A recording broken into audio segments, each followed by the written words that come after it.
lis pas l'arabe, je parle pas super bien le dialecte d'Alija, D'accord. donc j'avais que des freins. Et Ouais. honnêtement, cette opportunité-là, quand j'ai réalisé que c'était vrai, que je me suis dit, ça, ils s'en foutent, c'est des Mm. fous. J'arriverai pas, je parle pas la langue, je parle pas l'arabe, je connais pas le pays. Il y avait même pas Internet quand je suis arrivé, ils venaient à peine Ah de ouais. mettre la 3G, il n'y avait pas Google Maps, ça Ça valait va pas te le coup. prendre. Toute cette énergie, ça valait pas le coup. Donc au bout de 2, 3 mois, j'aurais dit stop. C'est un pays qui est en constante évolution et Mm. celui qui a investi il y a X années, avec tout ce qui se construit autour, toutes les infrastructures qui se développent, ben son investissement il va prendre de la valeur tout simplement. Une de mes plus grosses erreurs, c'est d'avoir été influencé Mm. par ces gens-là qui décrivent l'Algérie comme l'anarchie, comme un pays de non-droit, comme une république bananière. Je dis, mais pourquoi est-ce que tu as vraiment besoin de faire une activité comme ça ou... C'est Ouais. bien si tu as. Ne te plains pas. Si tu veux faire quelque chose qui est difficile, tu seras récompensé. Ta Mm. patience, ta résilience, Mm. elle sera récompensée. Ne te Mm. plains pas que ce soit long. Quand j'ai Mm. commencé, j'avais même pas aménagé mon bureau encore quand j'ai signé mes premières affaires. J'avais un téléphone et un PC portable. Mm. J'ai créé un site web, mon téléphone a sonné et j'ai commencé à avoir mes premiers clients. Début 2015, j'ai commencé l'activité et la première année pleine, 2016, je fais 1 million d'euros de chiffre d'affaires. Bienvenue à toi, Yacine. Donc, pour cette deuxième épisode de la série Entreprendre en Algérie, je vais tout simplement te laisser te présenter. Écoute, tout d'abord, merci pour l'invitation. Donc, je suis un entrepreneur qui est établi en Algérie depuis maintenant 10 ans dans le domaine des ascenseurs. Donc, on fait tout ce qui est installation, entretien des ascenseurs et des montages. Mhm. Et voilà, donc ça fait 10 ans que je travaille en Algérie et que j'expérimente l'environnement entrepreneurial Vraiment. dans, dans mon pays d'origine. Eh ben, franchement, chapeau à toi, parce que là, pour le moment, 10 ans d'ancienneté, là, tu as mis la barre haute. La question, c'est quel est ton parcours? Comment tu as commencé en France? Genre, quelle formation, expérience, grosso modo, et qui ensuite, à quel moment, quel a été le déclic de faire la bascule en Algérie? Écoute, il y a eu plusieurs déclics dans Mhm, mon parcours. Donc, pour commencer, moi, je suis de formation électricité, électrotechnique. mhm. Donc, j'ai fait une formation dans le domaine des ascenseurs chez Otis, le leader mondial. D'accord. C'est une formation sur 2 ans, une formation diplômante. Mhm. Et, et un jour, je vais voir mon contremaître et je lui demande si je pouvais évoluer dans la société. Je voyais D'accord. arriver les commerciaux en costume tous les matins, dans la belle voiture. Donc, je lui demandais Ça si un ça jour t'a donné envie un peu voilà. d'évoluer? Ouais, bien sûr, ça donne envie, c'est normal. Quand tu es jeune, tu essaies d'avoir des perspectives d'avenir. Bien Et il sûr. m'a tout simplement répondu, entre guillemets, tu rêves. Au mieux, dans 20 ans, tu seras à ma place en tant Ah que ouais, carrément. contremaître. Voilà. D'accord, bon, Donc moi, je au lui ai moins il était dit, cash. et moi, elle était cash. Et moi, Mmh. je me suis dit, ah ouais, c'est comme ça. D'accord, pas de problème. Je suis parti à la journée porte ouverte de mon ancien lycée, qui Mmh. proposait un BTS technico-commercial. Alors, j'étais un peu sorti du cursus scolaire, donc pour moi, c'était un challenge. J'ai parlé avec les professeurs, etc. J'ai réussi à les convaincre et ils m'ont Mmh. accepté en BTS. Bien sûr, j'étais le plus D'accord, vieux c'est dans la top. classe. J'avais Ah 22, ouais, 23 ans. Ouais, je travaillais déjà pratiquement, hein. C'était de l'alternance, mais j'étais dans d'accord. la vie pro. Tu étais déterminé du coup, hein? J'étais déterminé. Je me suis retrouvé en BTS avec des camarades qui avaient à peine 18 ans, qui venaient d'avoir leur bac. Ouais, machallah, d'accord. Mais j'étais convaincu que Ah. voilà, ce que j'avais acquis pendant mes formations techniques, Mmh je mh. pouvais compléter ça avec une formation commerciale. Mmh. Du coup, c'est ce que j'ai fait pendant 2 ans. J'ai fait des stages dans des entreprises d'ascenseurs, etc. Ça s'est très bien passé. Mon objectif était atteint. J'avais réussi à Mmh. trouver l'équilibre entre mes compétences techniques et en parallèle développer des compétences commerciales. Mmh. Et l'année d'après mon BTS, j'étais au Maroc où j'avais entrepris avec un ami. Mmh. C'est pas super bien passé pour plusieurs raisons. Mais entre-temps, durant cette première expérience entrepreneuriale, j'étais parti en vacances en Algérie et, et j'ai découvert l'Ansège, qui n'existe plus aujourd'hui. Mais à l'époque, c'était l'agence nationale pour accompagner les jeunes dans D'accord. l'entrepreneuriat.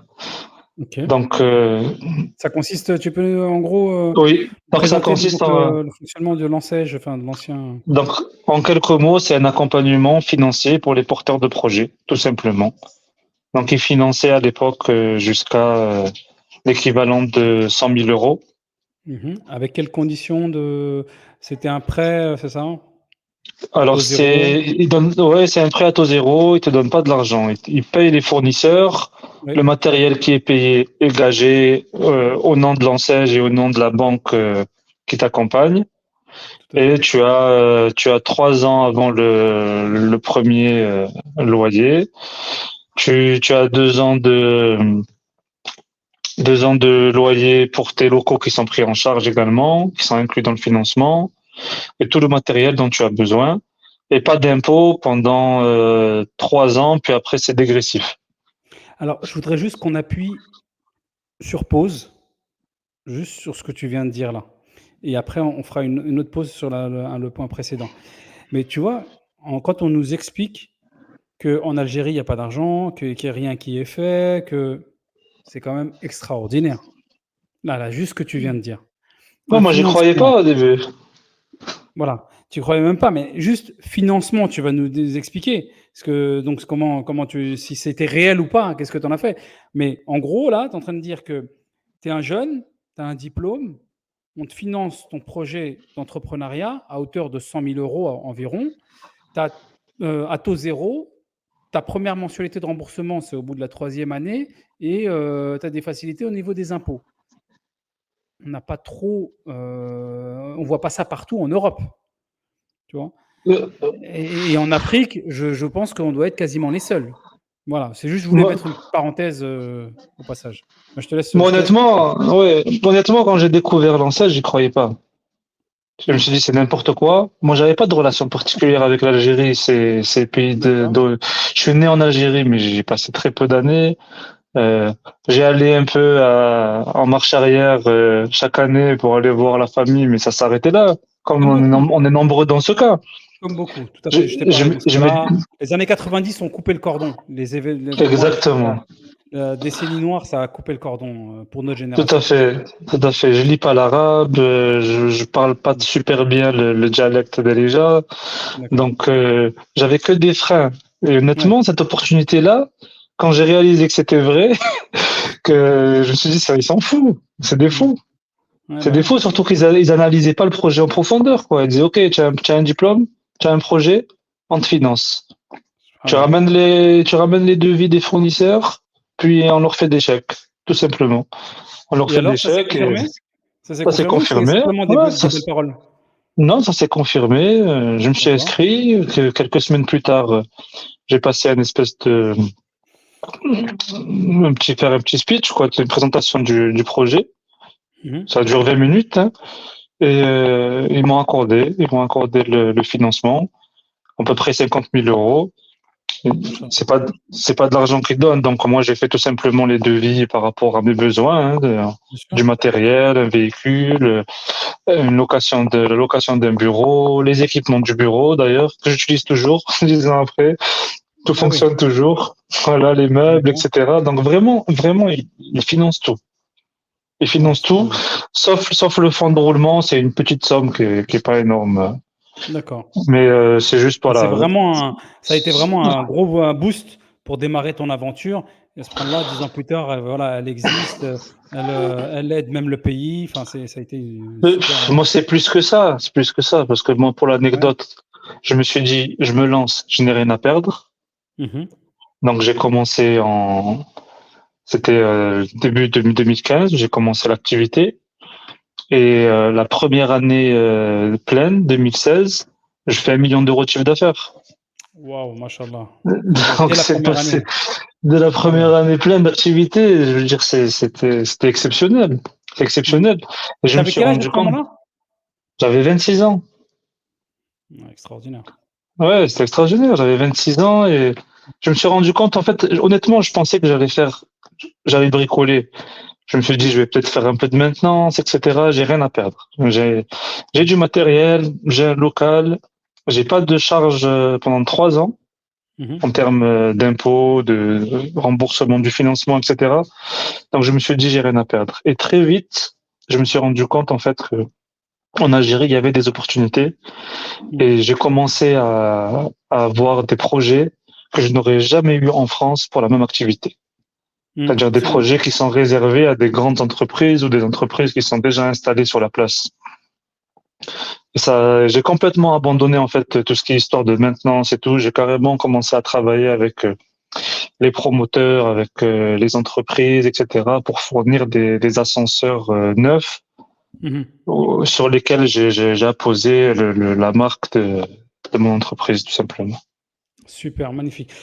Alors, deuxième pause, là, quand même, on voit tout de suite, tu as dit, je me suis formé dans un métier dans tout ce qui est en rapport avec l'électricité à la base, alors que tu n'avais pas forcément fait de grandes études. Donc Non, ça, c'est pour pas du tout. voilà, rappeler, parce que souvent, les gens pensent que oui, j'ai pas fait de grandes études, donc je ne peux pas réussir.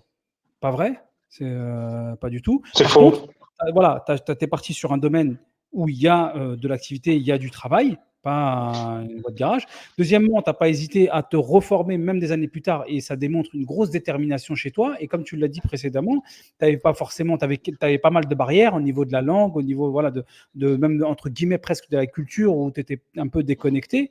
Et ça t'a pas empêché de franchir les barrières et de réaliser un chiffre d'affaires que tu aurais difficilement pu faire dès la première année en France. Tout à fait. Tu as bien employé le terme. C'est en fait j'ai franchi toutes les barrières bloquantes. Je me disais, j'arriverai pas, je parle pas la langue, je parle pas l'arabe, je connais pas le pays. Il y avait même pas Internet quand je suis arrivé. Il venait à peine Ah de ouais. mettre voilà, la 3G, il n'y avait pas Google Maps. J'avais trouvé un GPS, une carte de GPS pirate sur Internet. D'accord. J'essayais de naviguer avec, mais c'était Ah ouais. vraiment l'aventure. Le vrai C'était entrepreneur vraiment qui ouais, c'était l'aventure à l'époque. On n'avait pas tous les moyens qu'on a aujourd'hui. À l'époque, mmh. pour demander juste sans relevé de compte, on écrivait notre numéro de compte sur un bout de papier qu'on donnait au guichet. Maintenant, on Mmh. se connecte sur Internet, à la banque algérienne, on fait des virements, on paye par carte, on se Mmh. déplace plus pour payer certaines choses, pour certaines formalités. Même certaines formalités administratives ont complètement été supprimées. Et ça n'a Ouais. rien à voir. Quand j'ai commencé 2014 et maintenant, là, ça n'a vraiment rien à voir. C'est, c'est- Justement, c'est une question aussi que je pose souvent. Est-ce que toi, tu l'as vu cette évolution de l'Algérie? À quel moment tu as vu cette accélération? On parle d'une révolution depuis le Hirak. Est-ce que tu l'as constaté également? Comment tu as vu à travers tes 10 ans là, comment tu as vu le pays Alors, évoluer? les choses se sont mises en place au fur et à mesure, avec des couacs, bien sûr. Quand on a eu les premières connexions Internet, les premiers services Internet, ça fonctionnait pas toujours super bien. Il a fallu du temps pour que les choses se mettent en place. Mais voilà, en fait, c'est une évolution presque limite à chaque fois que j'allais en Algérie, je voyais une nouvelle chose qui allait Mmh. faciliter en fait ma vie quotidienne. Des choses Mmh. simples, hein, des accès à la communication, des infrastructures.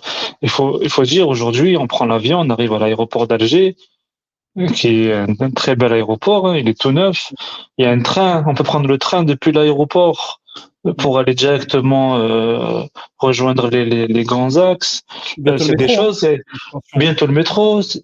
Le métro, le métro, c'est une grande avancée. Prendre le métro pour aller régler certaines formalités administratives, même aller voir des clients, etc., sans devoir se déplacer en voiture, etc. C'est des choses qui à une Un époque des rares étaient métros en Afrique. inimaginables. Ouais. Tout à fait, c'était à l'époque inimaginable. Alors bien sûr, on parle d'Alger, c'est la capitale, c'est pas le cas dans toutes les villes, mais Mmh. ça tend à se développer.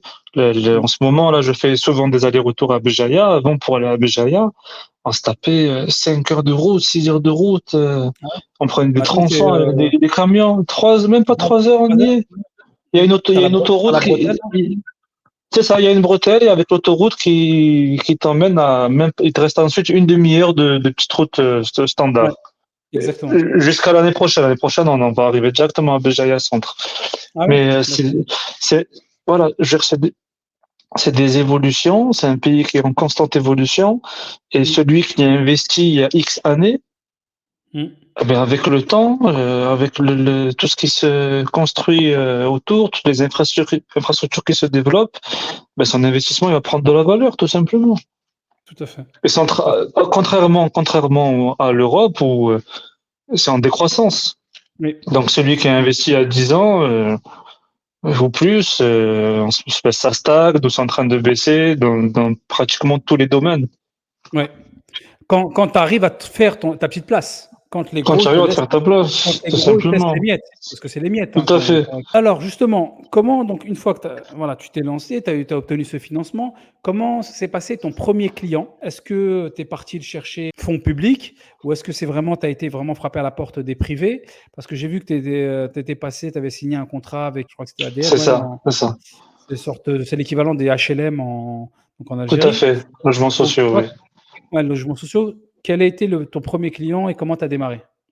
Alors c'est drôle parce que c'était un projet qui était médiatisé, mais c'est le projet que j'ai abandonné plus Ah rapidement ouais, possible.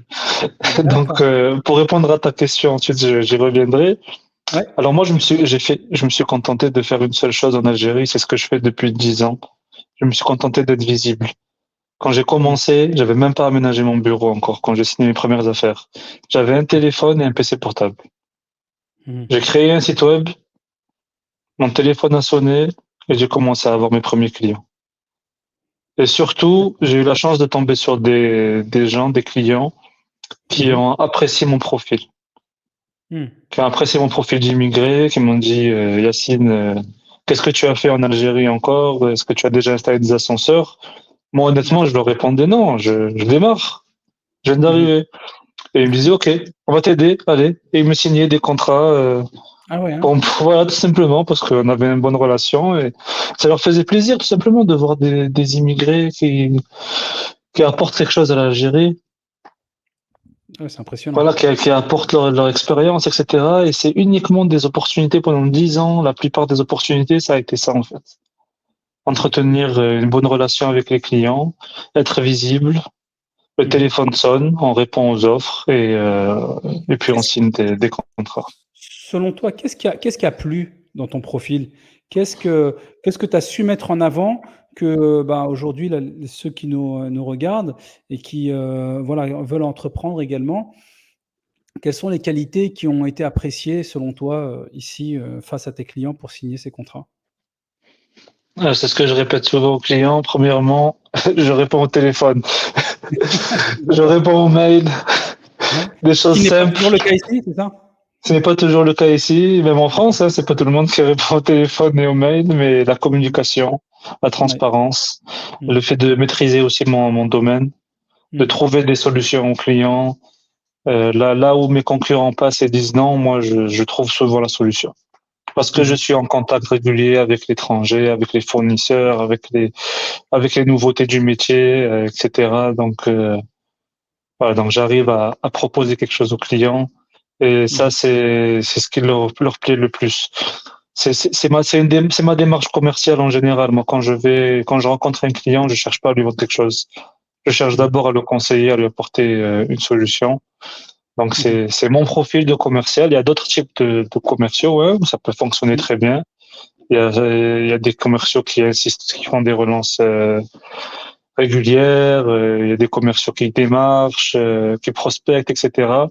Moi, non, je me contente d'être visible et d'apporter une solution au client, de le Mmh mh. conseiller en première intention, puis Mmh mh. après de parler de la partie financière si éventuellement je suis dans son budget. Parce que je suis pas le moins cher sur mon secteur. D'accord. D'accord, d'accord, d'accord. Et alors, justement, qu'est-ce que tu nous as dit que tu avais annulé donc le projet justement, public Oui, des logements oui. sociaux. Alors Alors, qu'est-ce qui s'est passé? en fait, ce projet, donc, c'est le C'est le ministère de 1er? l'Habitat. Bon, c'était pas mon premier projet. Moi, je travaillais déjà. D'accord. C'est important de le souligner. Mmh. Donc, c'était ma première année, hein, c'était en 2015. D'accord. Donc, cette convention que j'ai signée avec le ministère de l'Habitat à l'époque et le ministère du Travail, c'était destiné à améliorer la vie des habitants des cités, des logements sociaux, en confiant l'entretien des espaces verts, des ascenseurs, le nettoyage, etc., à des entreprises nouvellement créées dans le cadre de l'ANSEJ. Donc c'était gagnant-gagnant. On allait fournir un plan de charge à des jeunes entreprises et en même temps on allait améliorer l'entretien des logements ADL, des cités Mmh. ADL. Donc ça s'est fait en grande pompe, on est passé à la télé. J'ai rencontré à l'époque président Tebboune qui est aujourd'hui président, qui était à l'époque ministre, le Mmh. Wali d'Alger, etc. Donc honnêtement ça s'annonçait super bien. Alors ce marché de l'ADS, c'était un défi. C'était un défi pour les entreprises comme nous, créées dans le cadre de l'ANSEJ. Ça va nous permettre de prouver que nous sommes compétents, que nous sommes des vrais professionnels et que nous pouvons aider à améliorer la vie dans les cités ADL. Sauf que dans les faits, sur la réalité du terrain, c'est que j'ai trouvé que c'était bien loin de ce que j'avais dans mon contrat.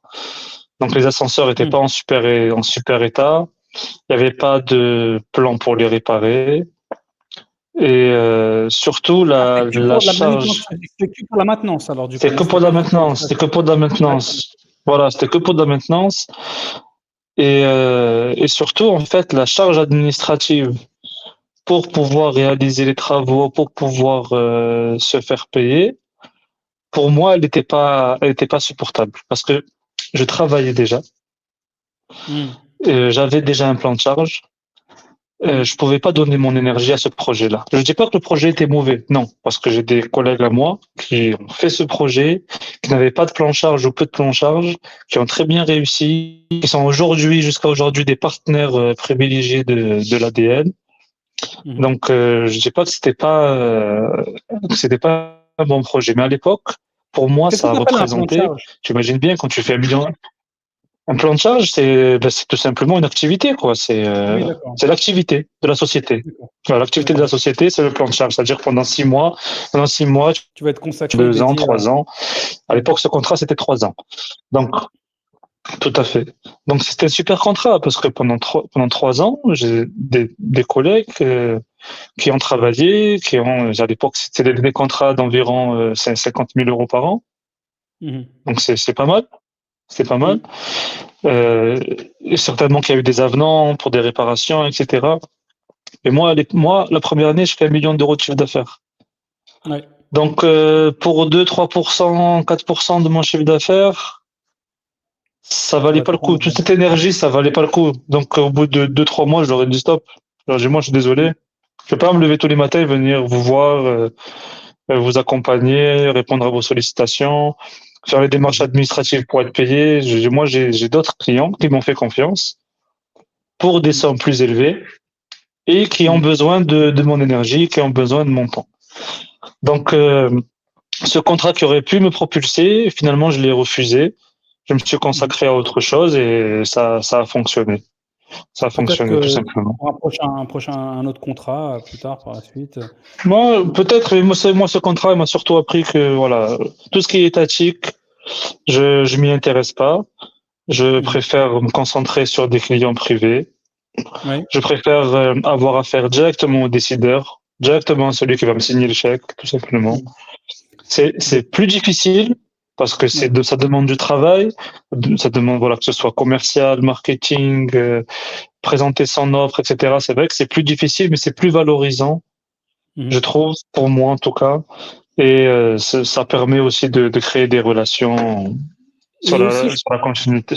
sur la continuité et je pense aussi que toi tu positionnes ta marque un peu plus un niveau entre guillemets, hein, premium entre guillemets, dans le sens où tu vas voilà, proposer une certaine qualité de service, d'assistance, de maintenance, ainsi de suite, qui fait que ça ne correspond pas forcément à un type de projet, voilà, peut-être pour du Tout à logement fait. social. C'est exactement parce que tout ce qui est projet d'État, c'est l'argent du peuple. Mm. Donc, quand on signe des contrats d'État, généralement, on va vers le moins disant, vers le moins cher. Tout à fait. On dilapide pas l'argent des gens n'importe comment. Et moi, je j'ai pas de produit adapté par rapport à ça. Même mes services sont pas adaptés.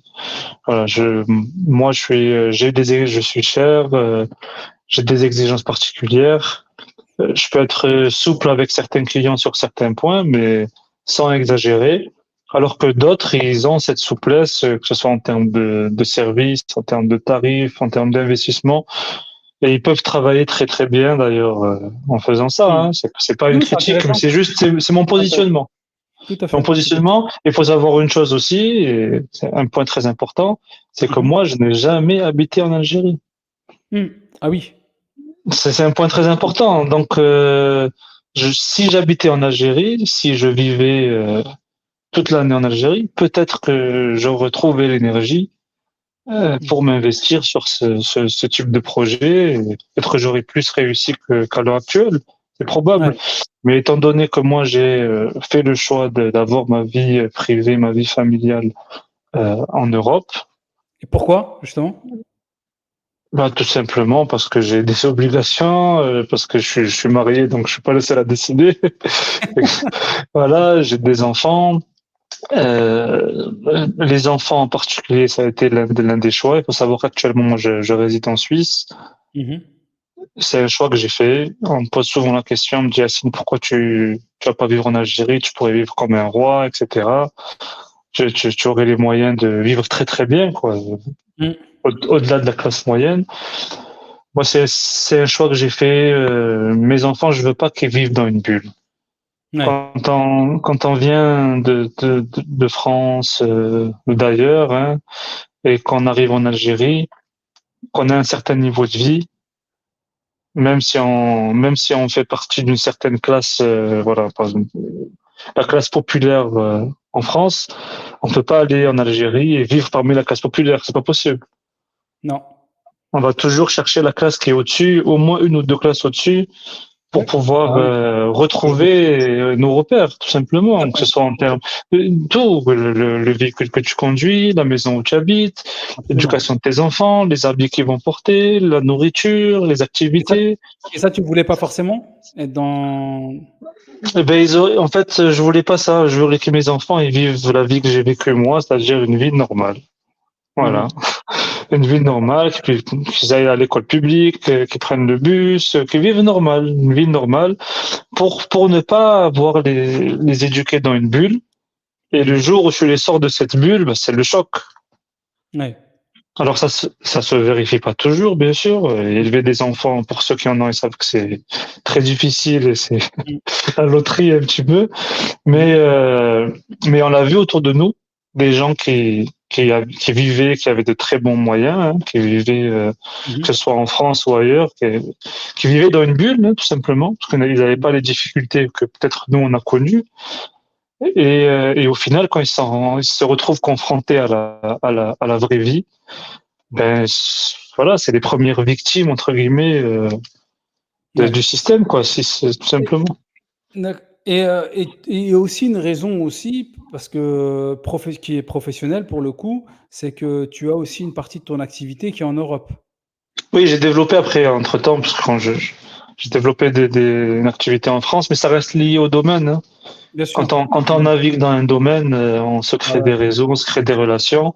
tout à fait. Donc, on commence à commercer avec le Moyen-Orient, avec Mmh. l'Afrique, etc. Tu as des clients, oui, donc au Voilà. Moyen-Orient, en Afrique, tu commences à Ouais, j'ai exporter un des petit peu? clients. Je commence Ouais, à exporter.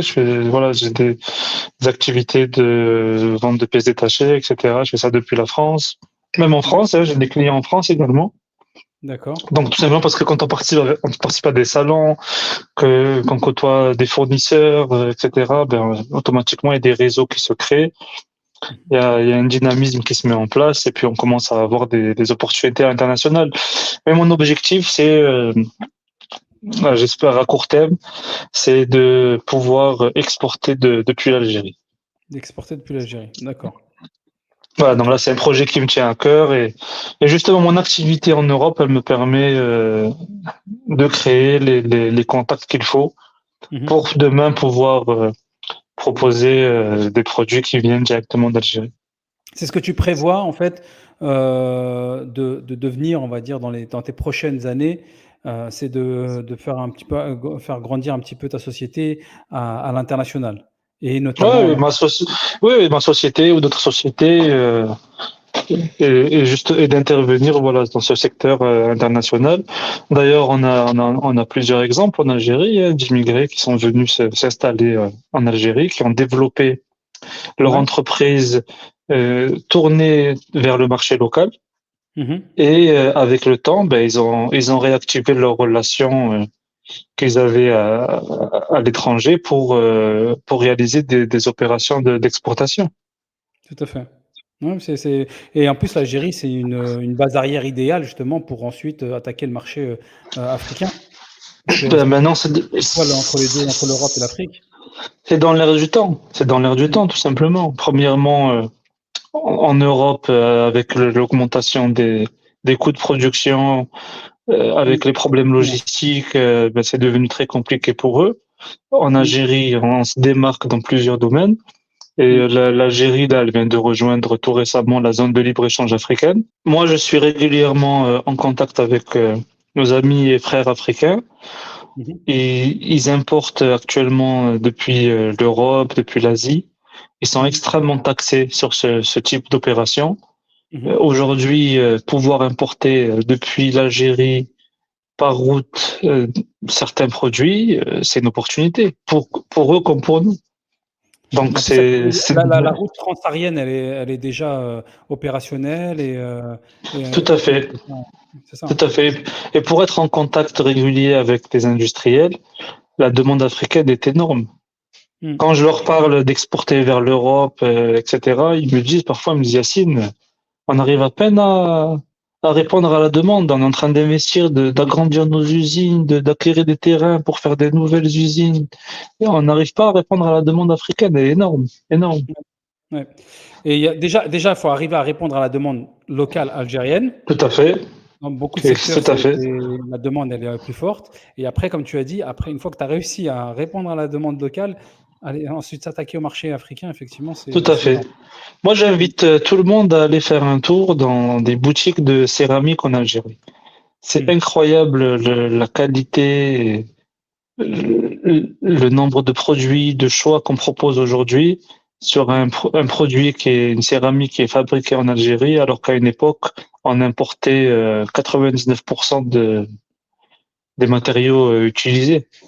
Mm. Donc c'est incroyable aujourd'hui. Il y a des industries comme ça Ils sont en qui train de font pousser. vraiment des bons, qui sont en train de pousser, qui font des bons en termes de qualité, en termes de volume, en termes de choix, et ça va faire C'est qu'augmenter. super dynamique. Honnêtement, Franchement, ouais, voilà. ça se voit. Franchement, ça se voit sur ces Il y a quelques plein de années. secteurs. Sur quelques années, quand tu vois le nombre de boîtes qui sont sorties, tous les salons, moi j'en fais pas mal des salons, je les filme et tout, tous les salons, et tu les vois, les producteurs, les artisans, ainsi de suite, dans tout un tas de domaines, bah, en fait, c'est en train de créer une dynamique que, bon, bah voilà, c'est possible et que d'autres vont se dire, bah, moi aussi, je peux faire. Et là, de plus en plus, tu entends parler, ah bah tiens, je commence à exporter en Afrique, tiens, je commence à exporter à ici et au Moyen-Orient, ainsi de suite.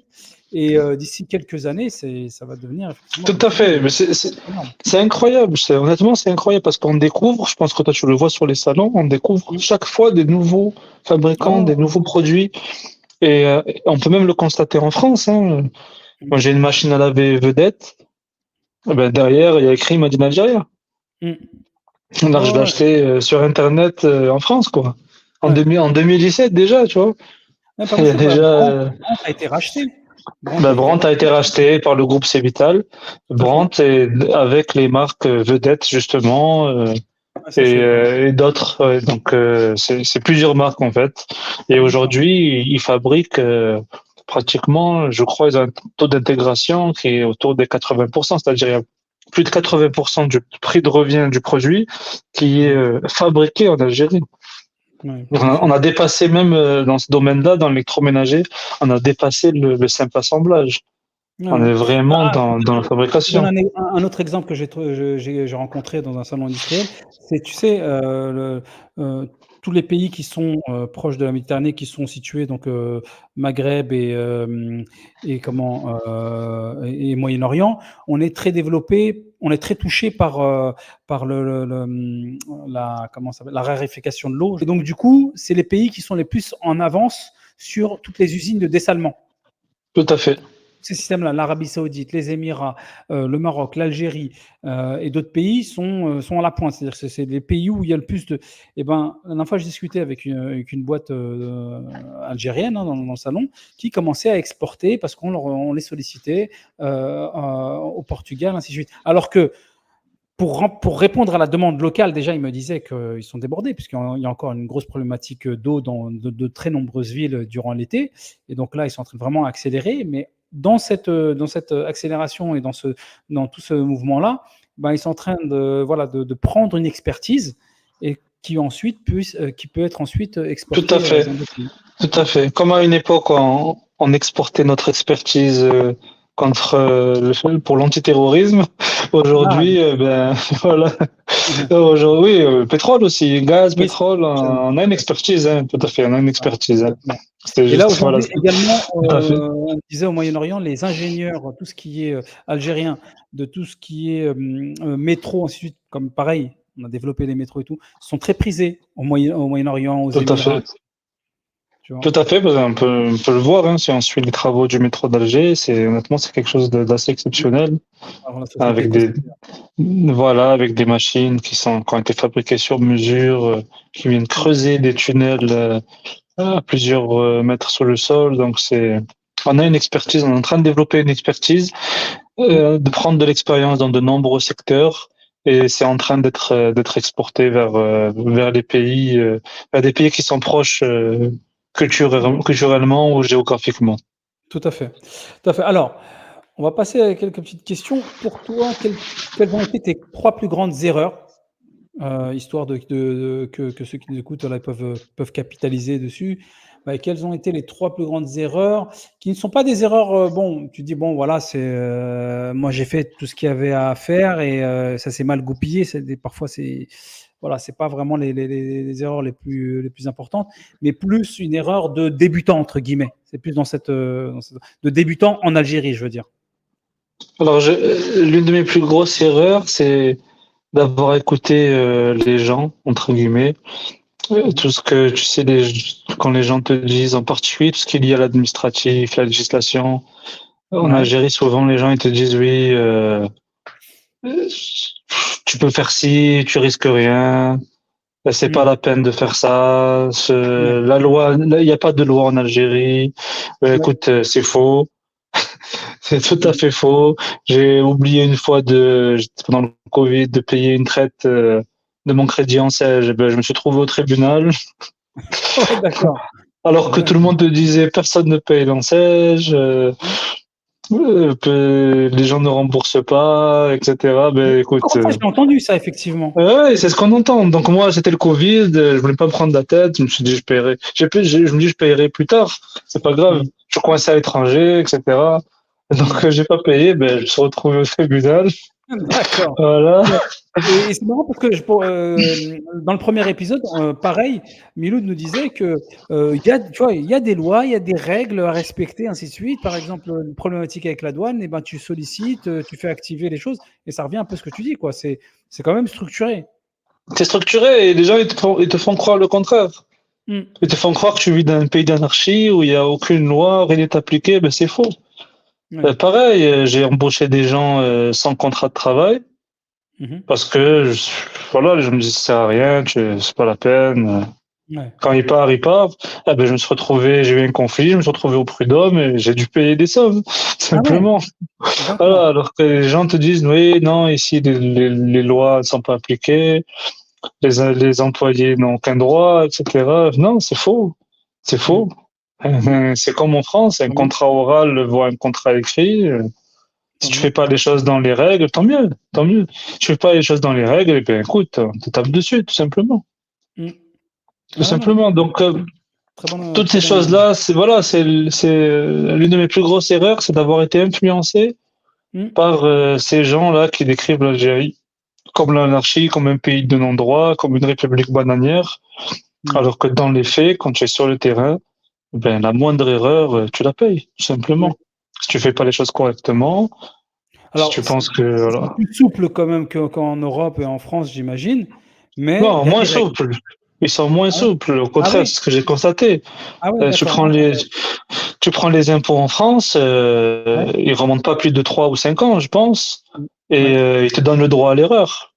Oui. En Algérie, les impôts, ils remontent quand ils veulent et il n'y a pas de droit à l'erreur. Ils estiment Ah ouais. que il y a que des potentiels tricheurs, donc si tu as fait si tu as fait une erreur, ben tant pis pour toi. Dans le doute, tu vas payer pour les autres.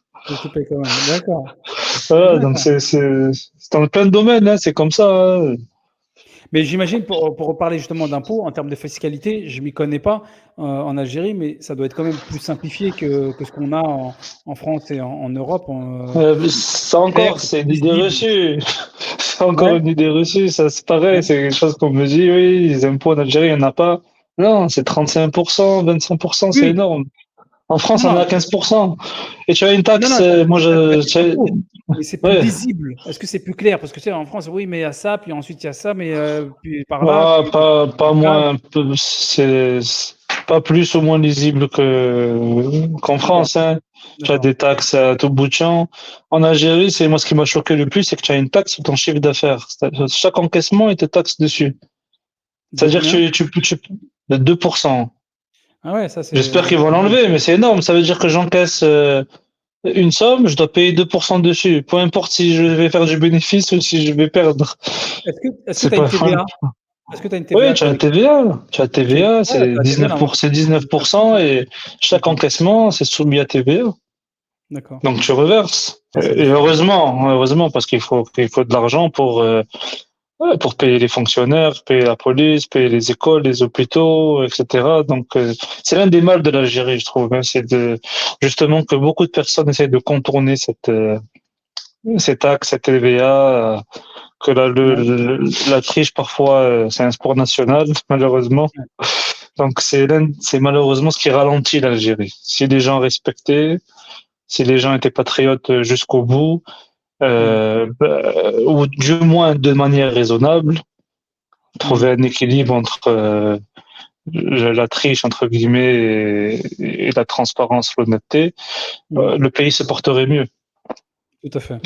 Aujourd'hui, voir des retraités faire la chaîne à 6 heures du matin pour pouvoir retirer leur argent, parce que la plupart des personnes cachent des liasses sous leur matelas, c'est pas normal. Ouais, C'est pas normal. ouais, tout à fait. Et alors une autre erreur que voilà, dont tu as tiré des leçons depuis, en entreprenant ici en Algérie? J'ai essayé de travailler avec des gens qui venaient de l'étranger. Ça a été Ouais. ma plus grande erreur. Ah Je ouais, suis d'accord. désolé de le dire, Ouais. mais les gens qui viennent de France, Ah oui? etc., ils sont pas aussi compétents. Ça, c'est encore une fausse idée. Ils sont pas plus compétents que les Algériens. Ah ouais, hein? Parce que les Algériens, ben, ils ont le sens de la débrouille.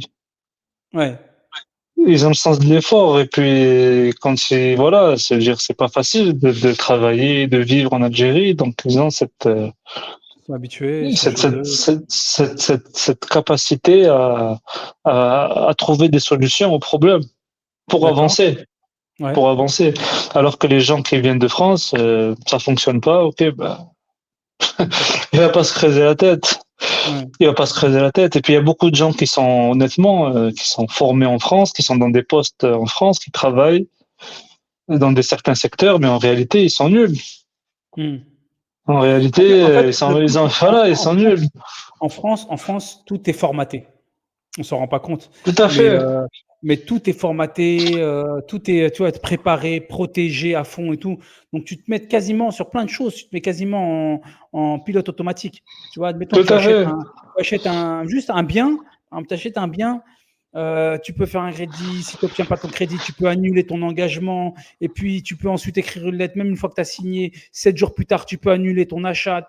Donc, tu es protégé sur tout un tas de choses, tu vois.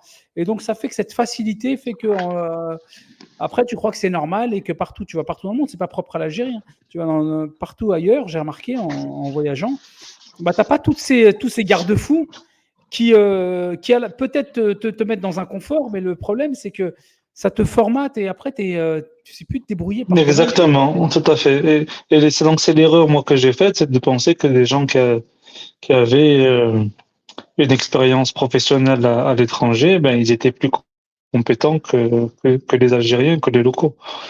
Donc alors que c'est totalement faux. Moi à l'heure Ouais. actuelle, c'était pas le cas à mes débuts, mais à l'heure actuelle, tous mes employés sont des locaux. Tu as combien d'employés aujourd'hui? J'ai une vingtaine d'employés.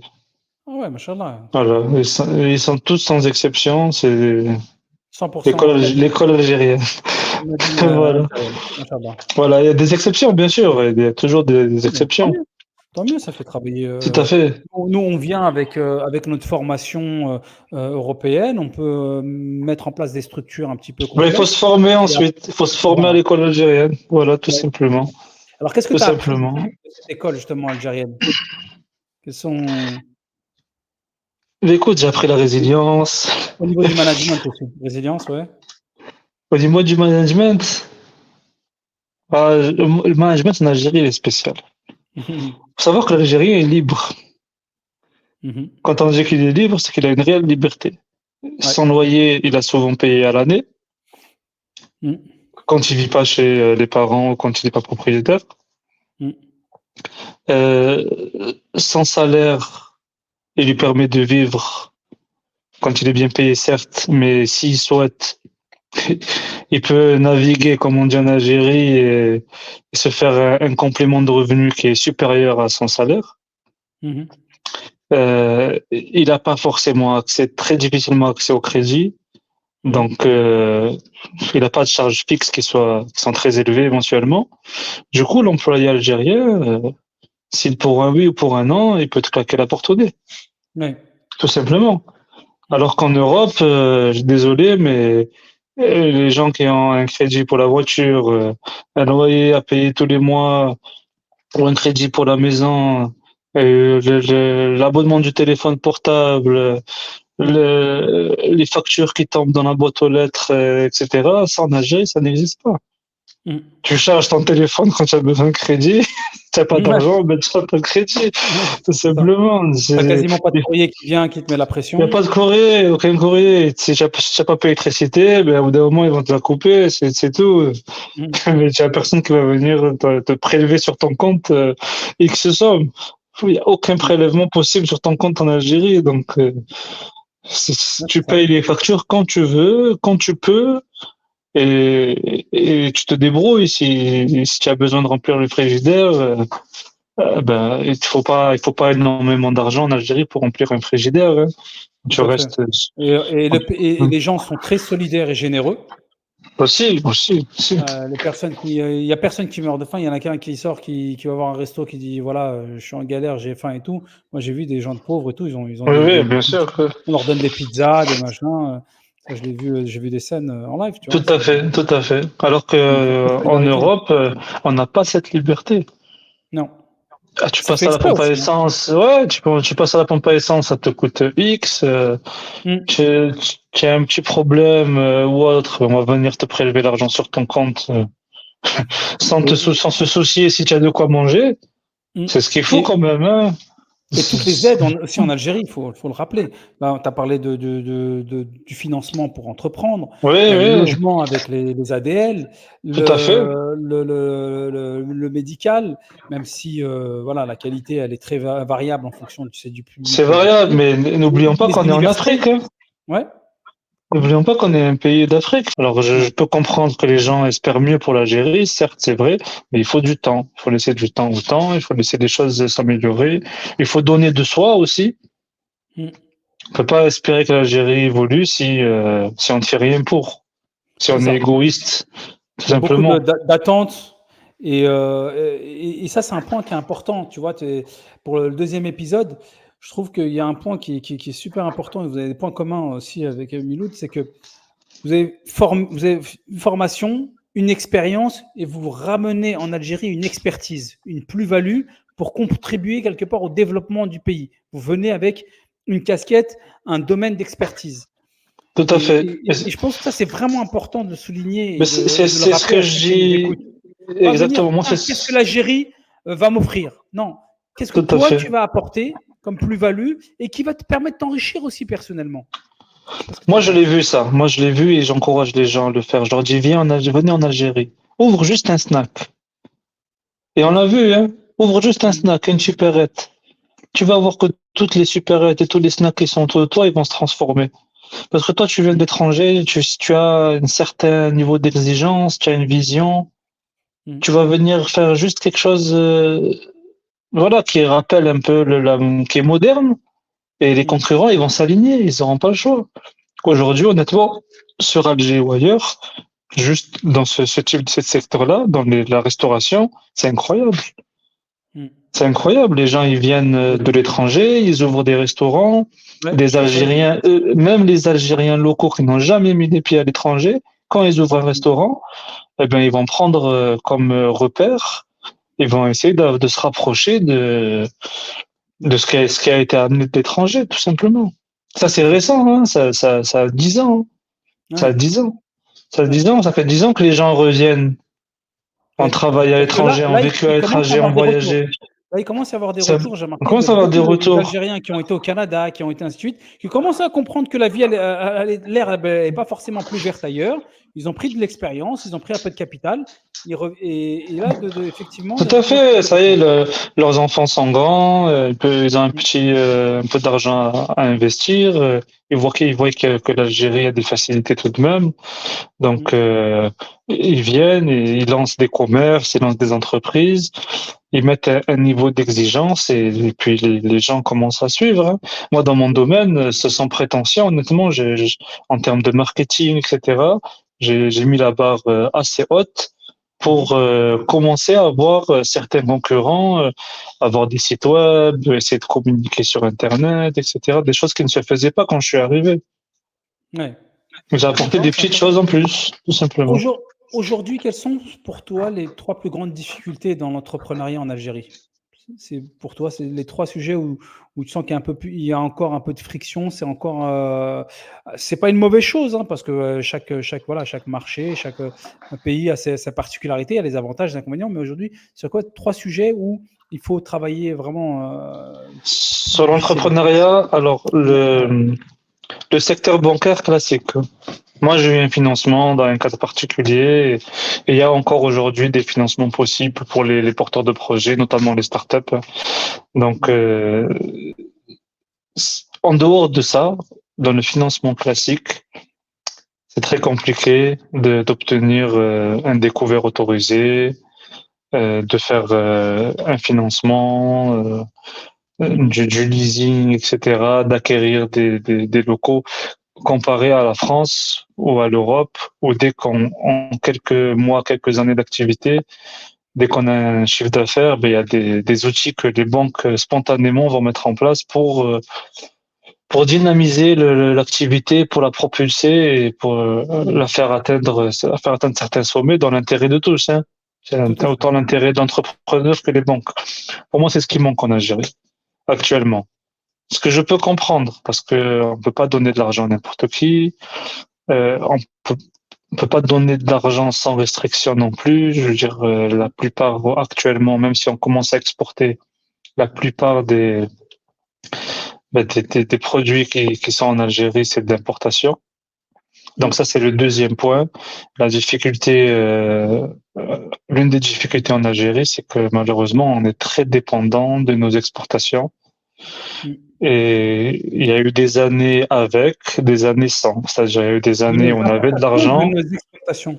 de nos exportations. On est très Ah, dépendant de nos exportations, des revenus liés aux de nos revenus, exportations, d'accord, ouais, liés au voilà, ouais. qui sont à peut-être plus de 80% liés aux hydrocarbures. Ouais, Donc il faut savoir, il faut s'imaginer, pour schématiser, c'est simple. On a une tirelire qu'on remplit tous les ans avec de l'euro et du dollar. mmh. Et ça, cette tirelire-là, on la remplit avec le pétrole, le gaz et les petites exportations qu'on réalise. Mm. Avec cette tirelire-là, il n'y a qu'avec cette tirelire-là qu'on peut acheter du blé, acheter du sucre, acheter le téléphone Ju- importé, le Jusqu'à qu'on chocolat, soit capable etc. jusqu'à qu'on soit capable de les produire nous-mêmes localement. Tout à fait. D'où l'intervention de l'État qui a bloqué la plupart des importations Absolument. parce qu'elle a dit stop, la tirelire, elle se remplit pas assez vite. Le pétrole a baissé, il y a eu le Covid, il y a eu des tas de choses qui se sont passées. Mm. Donc, même si aujourd'hui avec l'Ukraine, c'est en train d'un peu de renflouer les caisses, mais stop quoi. Avec la tirelire, on peut pas se permettre d'aller acheter des Porsche, des Audi, du chocolat, des montres, des vêtements de luxe, Mm. des choses qu'on peut fabriquer en Algérie, comme on disait, tout ce qui est faïence, porcelaine, etc., alimentation. Ils ont l'État dit stop, c'est fini. Cette Ok. tirelire, elle doit être réservée aux infrastructures. OK, Mm. on doit importer des matériaux pour construire des routes, on doit importer des ascenseurs, on doit importer des équipements médicaux, on doit importer l'essentiel, du blé, etc. Si vous voulez importer de la matière première pour la transformer en Algérie, pour faire tous ces produits-là finis qu'on importait auparavant, oui, vous avez le droit. Ça, ils n'ont jamais bloqué. Mhm. Donc ça n'est aucun problème. Mais pour qu'on fasse du business, qu'on vienne piocher dans la tirelire pour aller acheter un produit à temps et le revendre avec une marge, il n'y a aucune plus-value pour le pays, Mm. c'est fini. Ça, c'est Tant mieux. terminé. Donc c'est l'un des problèmes d'Algérie, c'est qu'on n'a pas tant d'argent que ça. Et en tout cas, quand on en a eu, on l'a mal utilisé. On aurait dû fixer certaines limites. Voilà, Donc tout là, simplement.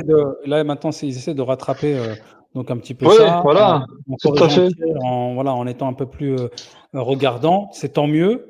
Et donc toi, tu disais que ça, la deuxième difficulté, c'est d'être limité sur Le certaines plan financier, voilà, sur le plan financier, c'est que le pays n'est pas libre de dépenser son argent comme il le souhaite.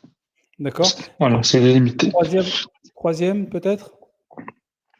Troisième, troisième difficulté, honnêtement, T'as pas eu de souci avec le fameux, oui, les généraux, les enfants de généraux, tac, je sais pas, non, on t'impose, parce que ça, c'est le truc non. Je dis qu'on pas que ça tient à la maison. n'existe pas. Oui, bien Probablement sûr. que sur certains secteurs, Oui, c'est sûr, si tu commences à toucher à certains domaines. fabriquer des armes ou des choses à haute valeur ajoutée, le télécom, le bancaire, etc. Bien sûr, il y a des secteurs où Ah il y a bah, des gens qui ont de l'influence qui vont s'y comme dans intéresser, comme dans beaucoup de pays.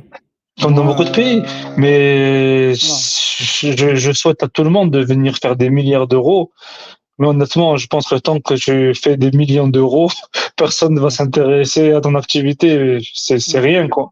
C'est Ah ouais, rien. Des bien entreprises qui sûr. fonctionnent en Algérie, qui font des millions d'euros de chiffre d'affaires, c'est vraiment rien, quoi. C'est Ouais, comme, ah, tout à fait. parce qu'on a Comme en l'air Europe, que hein. on te Ouais. présente le truc comme à peine tu lances un truc, tu investis à peine quelques centaines de milliers d'euros et ça y est, tout le monde se jette dessus.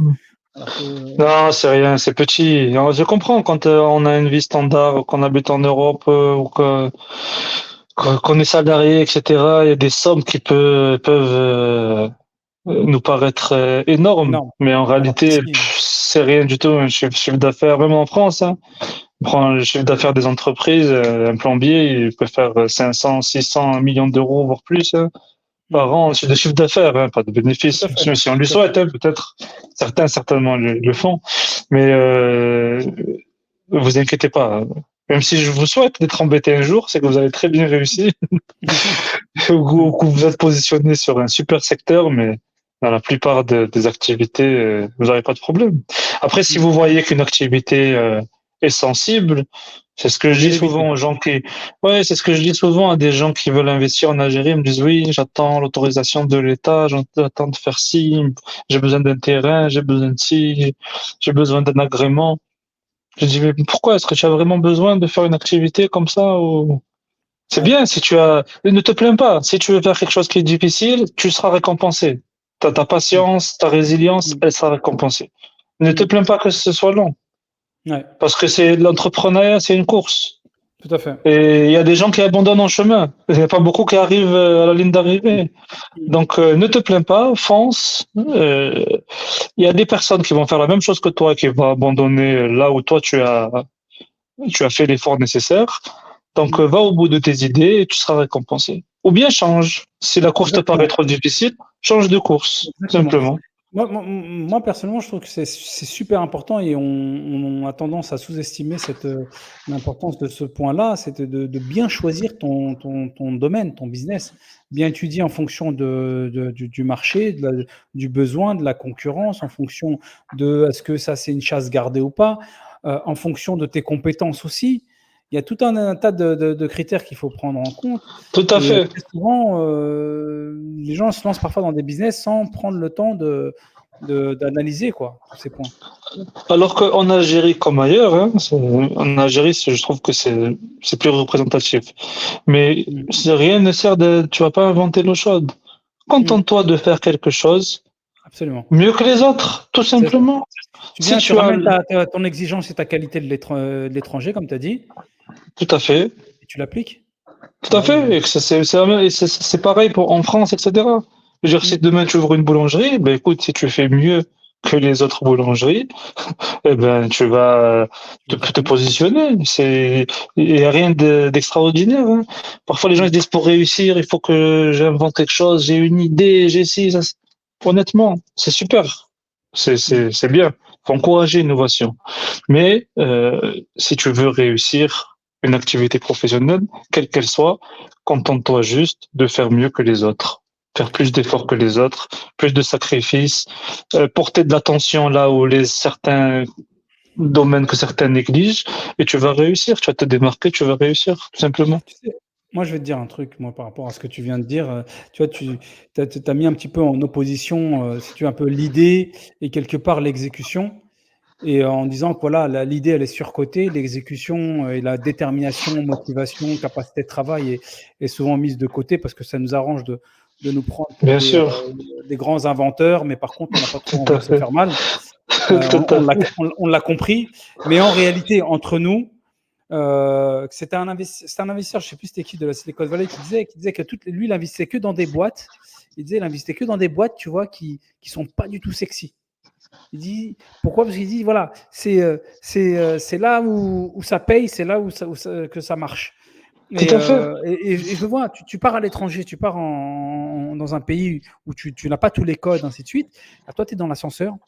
Miloud, il est dans l'éclairage le prochain est dans l'apiculture. Enfin bref, tout un tas de domaines. C'est simple, mais tu Ça n'a viens, rien voilà, juste d'exceptionnel. rien Ça n'a rien d'exceptionnel, mais tu viens d'exceptionnel. avec ta qualité, ton expertise, ton exigence, Tout à fait. ton côté voilà, bosseur déterminé, classe, ça Tu fait le te job. lèves plus tôt que les autres, tu te relèves quand tu prends des coups là où les autres restent à terre. Ça. C'est pas facile, comme tu as dit, mais quand dans l'exécution tu fais le nécessaire, ça vaut mieux que n'importe quelle idée. Je veux dire, même même une idée de d'Elon Musk, ben, Exactement. elle arrivera pas à ton niveau de réussite si tu fais le nécessaire, tout simplement. Et Ouais. les exemples Ouais, sont nombreux, hein, mais on veut pas les exactement. voir, c'est tout. Ouais. On préfère Ouais, tout à fait.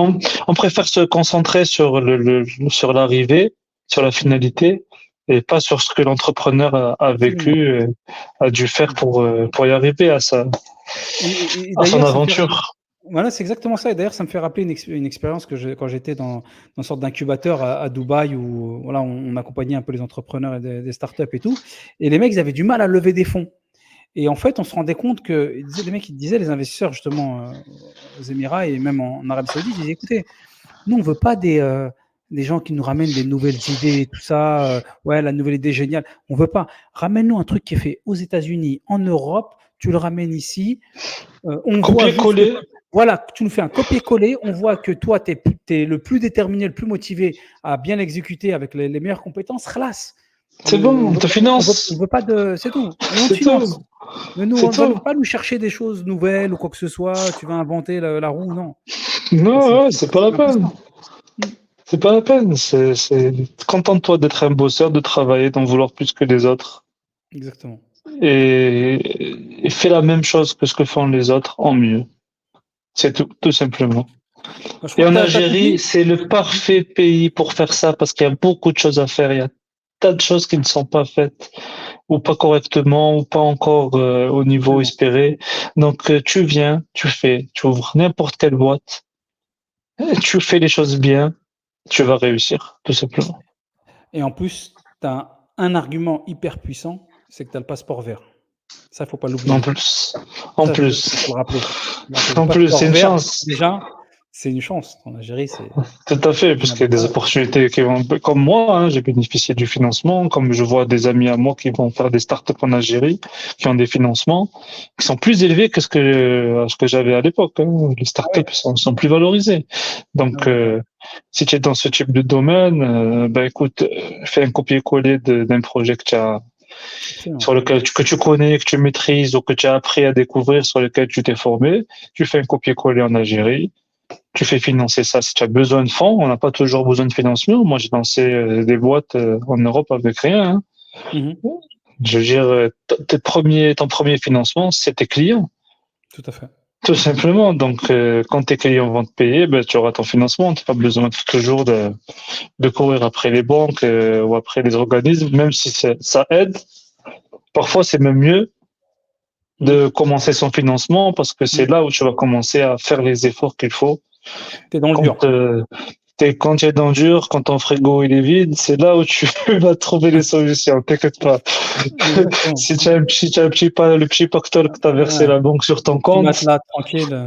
D'ailleurs, l'Algérie a bien fait parce qu'il donne pas d'argent hein, quand il finançait. Il finançait le matériel. Donc, Absolument. Bonne chose. c'était une bonne chose. Mhm. Voilà. Mais en Europe, moi, je le vois, les gens, ils débloquent des financements des fois et puis ils bouffent tout l'argent qu'ils ont débloqué Mhm. juste dans les charges parce que ils passent des mois à se verser des salaires, à avoir une activité très réduite, tout va bien, Cool. les clients viendront, ils se fixent des objectifs à long terme et finalement ils font rien, tout simplement. Donc il faut avoir faim. Et d'ailleurs je conseille hein, aux entrepreneurs, à tout le monde, moi c'est pas la meilleure stratégie, Mhm. mais essayez d'avoir toujours faim. Déterminé. Investissez, divertissez-vous, mettez-vous en danger, prenez des risques, de Mhm. façon à ce que le matin, vous allez vous lever. Mhm. Et pas vous dire tout va bien, je me lève pas, tout se passe bien. Non, non, essayez d'avoir toujours faim. Eh ben, C'est la merci. meilleure motivation. C'est la meilleure motivation. Bah, merci pour ce mot de la fin, la détermination. Rappelez, travailler dur, détermination, il n'y a pas de secret. Merci à toi, Yacine.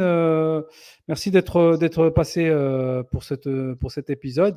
Et Inch'Allah, peut-être un prochain épisode. Ça va pour d'autres, oui, avec Bien plaisir. sûr. Bah, merci à toi encore et bonne Merci pour continuation. l'invitation. Au Merci. plaisir. À bientôt. Salam Plaisir, Inch'Allah. Salam salam. alaikum.